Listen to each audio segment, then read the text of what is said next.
Hello everyone. Last की videos में हमने प्रोसेस सिंक्रोनाइजेशन का सेक्शन स्टार्ट कर दिया था और उसमें हमने बात करी थी क्रिटिकल सेक्शन की। क्रिटिकल सेक्शन के बारे में हम डिस्कस किया था कि क्रिटिकल सेक्शन क्या होता है, कि एक ऐसा कोई भी कॉमन एरिया या फिर कोई भी ऐसा कॉमन कोड जो कि दो या दो से ज़्यादा प्रोसेसेस को एग्जीक्यूट करना होता है, वो क्रिटिकल सेक्शन होता है। क्रिटिकल सेक्शन के बारे में मैंने लास्ट वीडियो में कम्प्लीटली बताया था। अगर आपको नहीं पता हो तो आप वो वीडियो देख लीजिएगा। इस वीडियो में हम क्रिटिकल सेक्शन के सॉल्यूशंस के बारे में बात करेंगे।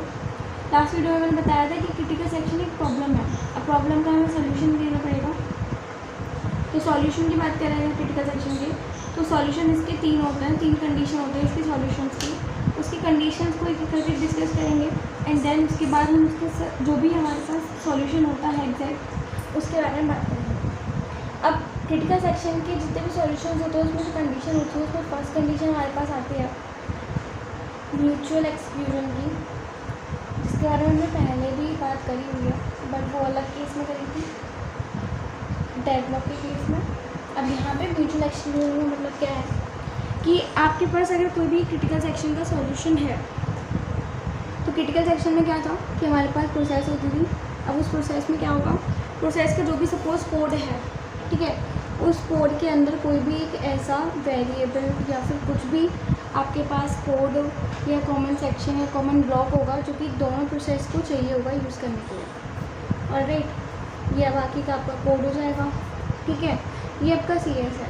अब CS में कोई भी चेंजेस होंगे और उसी टाइम पे अगर दूसरी प्रोसेस उसी CS को आ जाए एग्जीक्यूट करने के लिए, तो दोनों के बीच में है ना दिक्कत हो जाएगी। क्यों? क्योंकि डेटा में चेंजेस जो भी होंगे वो अगर सपोज़ एक ने रीड करा और दूसरे ने तब तक राइट कर दिया बट देन वो फिक्स नहीं हुआ, तो रीड एंड राइट की प्रॉब्लम यहाँ पे हो जाती है। अब म्यूचुअल एक्सक्लूजन में क्या कहता है सॉल्यूशन, कि सपोज़ अगर हमारे पास P1 जो भी हमारी प्रोसेस है वो CS में एग्जीक्यूट कर रही है, तो देन अगर हमारे पास P1 CS में है, ठीक है, और P2 फिर आती है कि P2 मेरे को बोलती है कि रिक्वेस्ट है कि मेरे को भी CS में जाना है, तो म्यूचुअल एक्सक्लूजन जो सॉल्यूशन है वो ये कहता है कि P2 नहीं जा सकती CS के अंदर।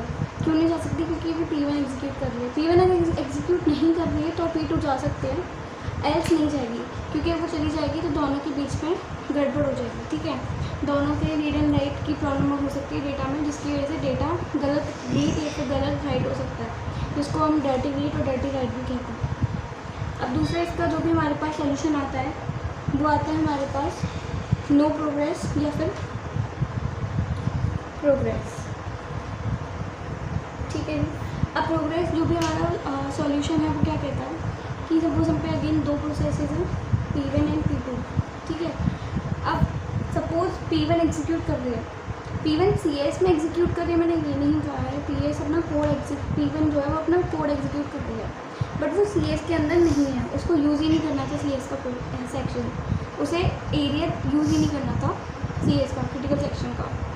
तो सपोज़ P1 अपना एग्जीक्यूशन तो कर रही है बट वो CS को यूज़ नहीं कर रही, तो वो P2 को स्टॉप नहीं कर सकती CS में जाने के लिए, ठीक है। P1 can't stop P2 to enter in its CS if P1 is not executing in its CS, ठीक है जी।